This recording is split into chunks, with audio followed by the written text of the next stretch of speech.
不同、磁场不同的人，不必深交；三观不同，不必为友。应有应的志向，却有却的欢喜，注定流连在不同的高空。人心不同，不必同行。虎有虎的威风，狼有狼的心眼，注定生活在不同的圈子。三观不同，没有共鸣，没有相同的思想，交流便产生障碍。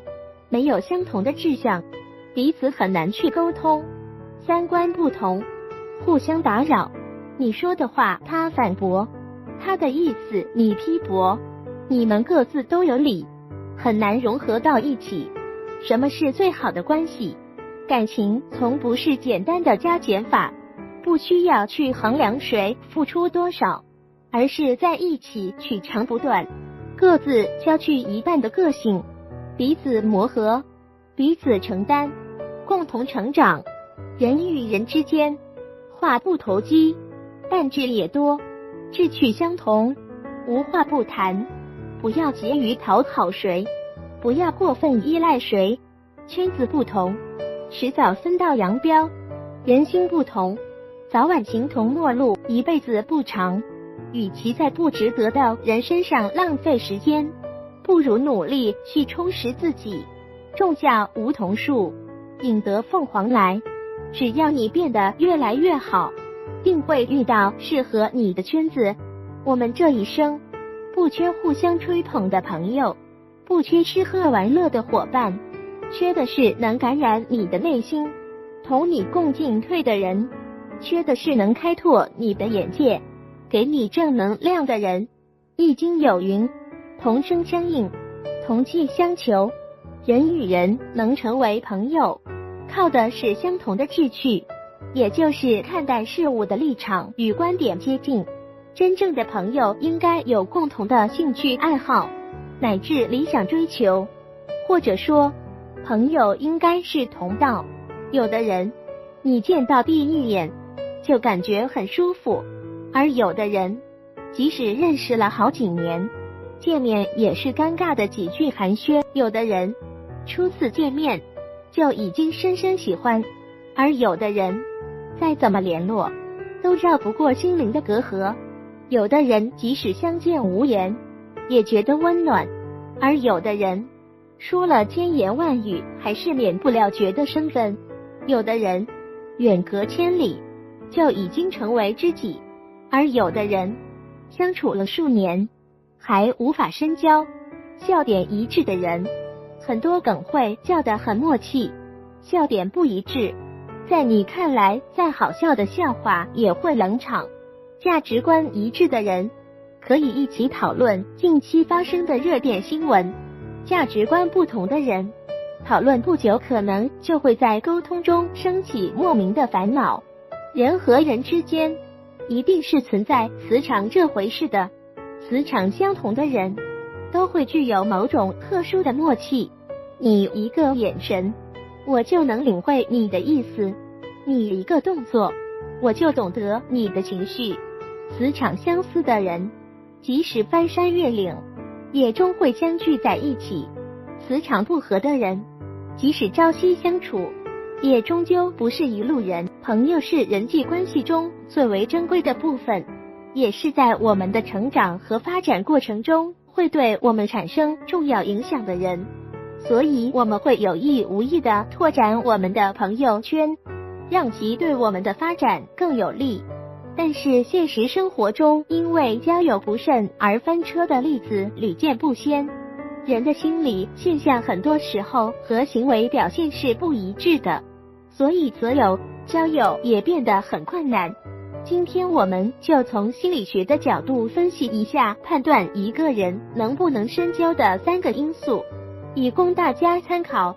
第一，没有诚信，不能深交。人无信，不可与之交。一个不诚信的人，从心理学上来说，会是一个极其不稳定的人。而人之所以交友，从某种意义上来说，寻求的还是一种安全感与归属感。对于一个不诚信的人来说，是带不来这种作用的。相反，一个不诚信的人会不断地减弱你已经拥有的安全感和归属感，给你的心理造成伤害。这就是为什么在当今社会，信用变得越来越重要的原因。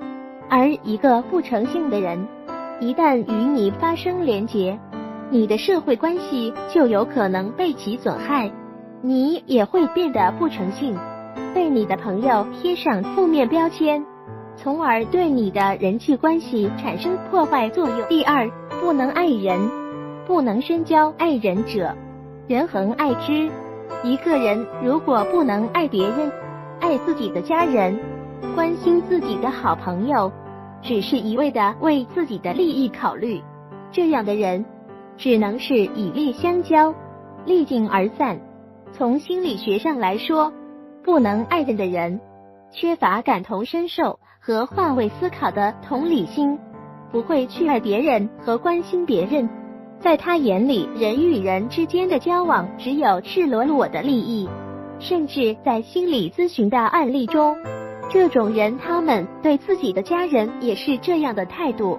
作为一名心理学工作者，我们不会把这样的人一分为二地列为道德败坏的人，因为他们之所以会这样，有一部分遗传的原因，导致他们的情感阈限很高，也有一部分原因，可能是他们经历了极端事件，在他们的心理上造成了一定的伤害，导致他们不再去爱。第三，唯利是图，斤斤计较，不能深交大千世界，芸芸众生，为名利而奔波，这无可厚非。但君子爱财，取之有道，这个道是道义，是底线，更是良心和原则。